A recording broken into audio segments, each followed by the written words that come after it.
السلام علیکم ویورز، کیا حال ہے؟ امید کرتے ہیں آپ سب خیریت سے ہوں گے۔ اللہ آپ کو تمام پریشانیوں، مصیبتوں اور آفتوں سے محفوظ رکھے اور آپ کی تمام جائز حاجات، دعاؤں اور مقاصد کو پورا فرمائے، آمین۔ آج کے ہمارے ڈے اسلامک چینل پر آپ سب کا خوش آمدید۔ آج کا ہمارا موضوع ہے قیامت کے دن سب سے پہلے عورتوں سے کس بارے میں سوال کیا جائے گا۔ ارشاد نبوی صلی اللہ علیہ وآلہ وسلم ہے۔ حضرت انس رضی اللہ تعالی عنہ سے روایت ہے کہ آپ صلی اللہ علیہ وآلہ وسلم نے فرمایا، قیامت کے دن عورتوں سے سب سے پہلے نماز کے متعلق سوال کیا جائے گا کہ پابندی کے ساتھ وقت پر ادا کیا تھا کہ نہیں۔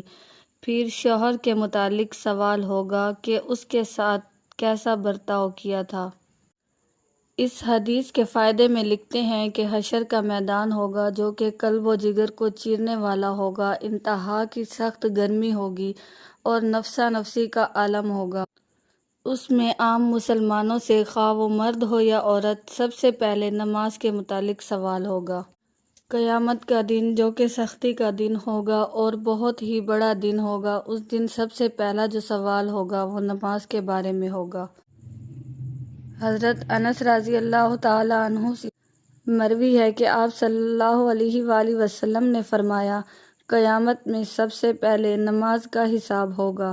اگر یہ صحیح نکلا تو دوسرے اعمال بھی صحیح نکلیں گے، اور اگر اس میں گڑبڑ ہوئی تو دوسرے اعمال میں بھی گڑبڑ ہی ہوگی۔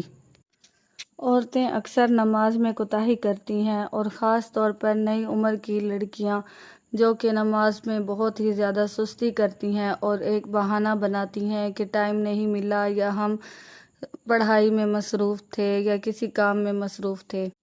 افسوس کہ یہ سب بہانے قیامت میں نہیں چلیں گے۔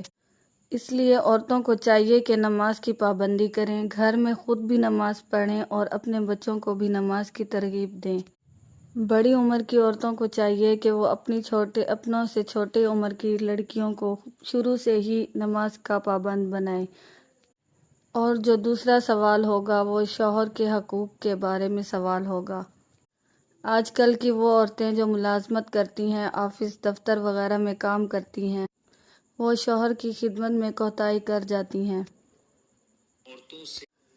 حتیٰ کہ وہ شوہر سے کھانے تک میں کوتاہی کر جاتی ہیں۔ ایسی عورتوں کی قیامت میں گرفت ہوگی اور ان سے شوہر کے حقوق کے بارے میں پوچھا جائے گا، اور ان سے یہ سوال بھی کیا جائے گا کہ انہوں نے شوہر کے حقوق کیوں نہیں ادا کیے۔ تو اللہ تعالی ہمیں ان دو اعمال پر پورا اترنے کی توفیق عطا فرمائے اور ہمیں ان تمام اعمال پر عمل کرنے کی توفیق عطا فرمائے، آمین۔